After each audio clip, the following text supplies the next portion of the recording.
In our last episode, we called the wound a doorway. We took the first step to honor the pain, not run from it. But once you stop running, a new voice often emerges. The voice of the analyst, the critic. It starts asking questions, doesn't it? Why does this hurt so much? What did I do wrong? Why wasn't I good enough? We start to believe that the intensity of our pain is a measure of our failure. But that is the first illusion we need to break. The truth is, the depth of your pain is not a measure of your failure.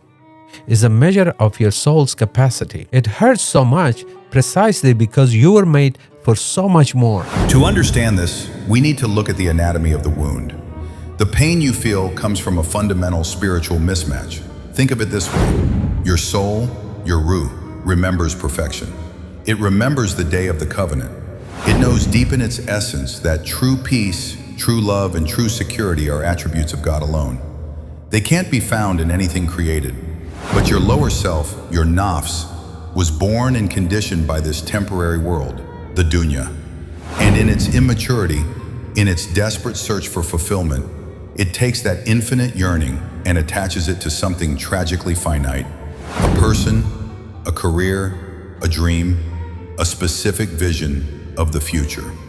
The Nafs points to a person and declares, "This is my peace, this is my happiness, this is my home."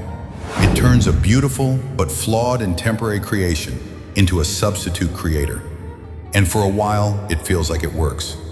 That person becomes the center of your world, a brilliant source of light. But the unchangeable law of this dunya is that everything in it is temporary. Everything has a lifespan. Everything sets.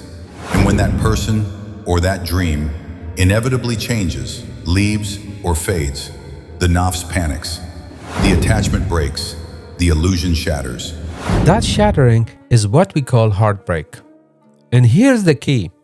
You're not just mourning the loss of a person. You're mourning the loss of a source of light you mistakenly outsourced to them. You're experiencing the spiritual vertigo of having built your entire home on a foundation that was never ever meant to last. The pain is a course correction. It is your fitra, your innate disposition, pulling you back towards the one and only sustainable truth. So let's do this practical work. Let's begin the realignment. Here's your challenge for next week.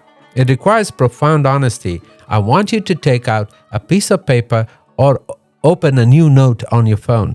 On one side, I want you to write down all the things you're hoping to receive from that person or situation you lost. Was it security, a sense of being wanted, validation, a cure for your loneliness, happiness? Be specific, write it all down.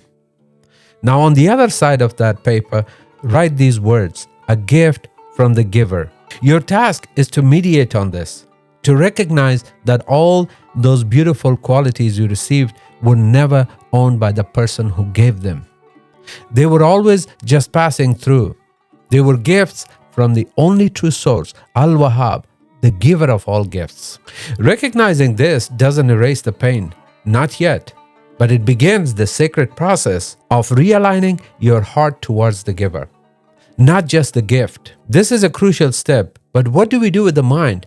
The part of us that replays every memory and tortures us with regret. This is the tyrant we will learn to tame in our next video. Subscribe and I'll see you there, inshallah.